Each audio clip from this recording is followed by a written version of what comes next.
Halo Romo, saya Albertus Agenda, Manajemen D 2021.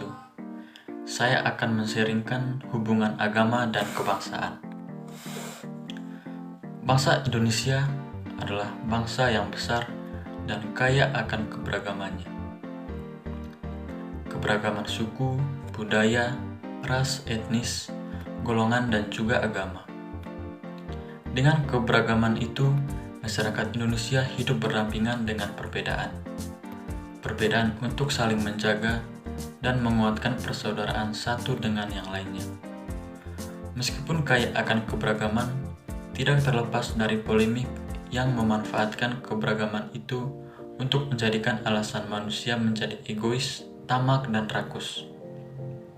Melihat hubungan agama dan kebangsaan, saya mencoba berdialog dengan salah satu figur publik, yaitu Ibu Sukinah, yang mengatakan, walaupun ada kekerasan dari aparat, walaupun ada kekerasan dari preman, atau apapun, kita tidak pantang menyerah. Kita harus maju. Ini kita lakukan untuk anak cucu kita yang akan datang. Kalau semua ini rusak, kita yang akan tanggung jawab. Ibu bumi telah memberi, ibu bumi telah terluka.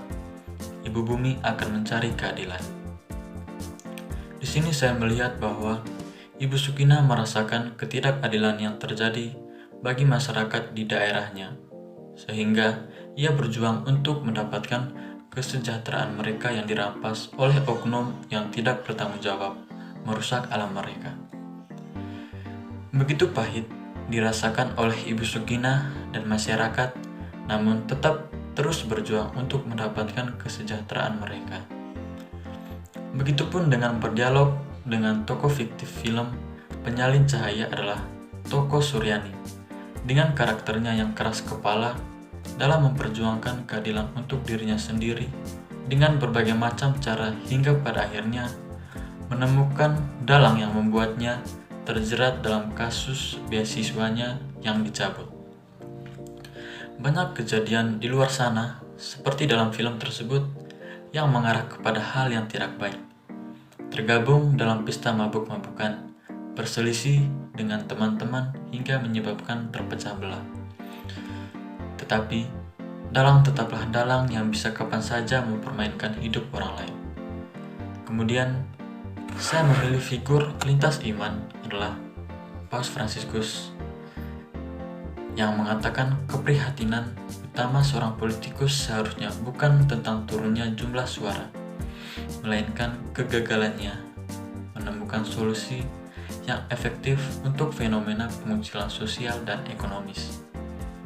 Dengan konsekuensi yang menyedihkan, perdagangan manusia, perdagangan organ dan sel-sel manusia, eksploitasi sosial, seksual terhadap anak laki-laki dan perempuan, kerja paksa, termasuk prostitusi, perdagangan narkoba dan senjata, terorisme dan kejahatan internasional yang terorganisir.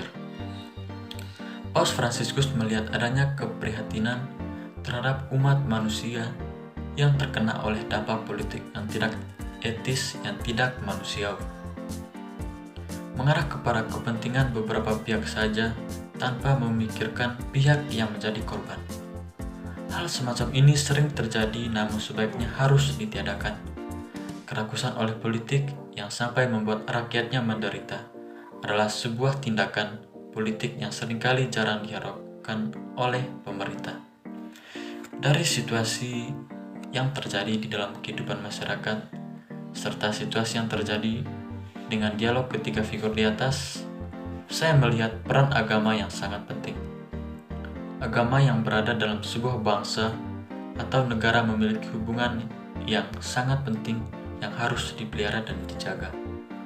Oleh karena itu, melalui agama, baik itu agama manapun, menuntun umatnya untuk selalu mendekatkan diri dengan Tuhan dan mengajarkan sesuatu yang baik yang mengarahkan manusia ke dalam hal-hal yang benar, menghindarkan serta membantu umatnya untuk bebas dari keegoisan serta ketamakan manusia itu sendiri. Dalam kitab suci bab 1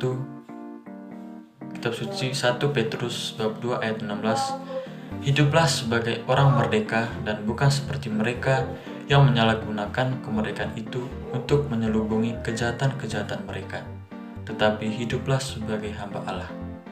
Dengan kesadaran hidup dalam beragama dan berbangsa yang baik, umat manusia akan hidup penuh dengan sukacita, kedamaian, serta kesejahteraan dalam kasih Tuhan. Terima kasih.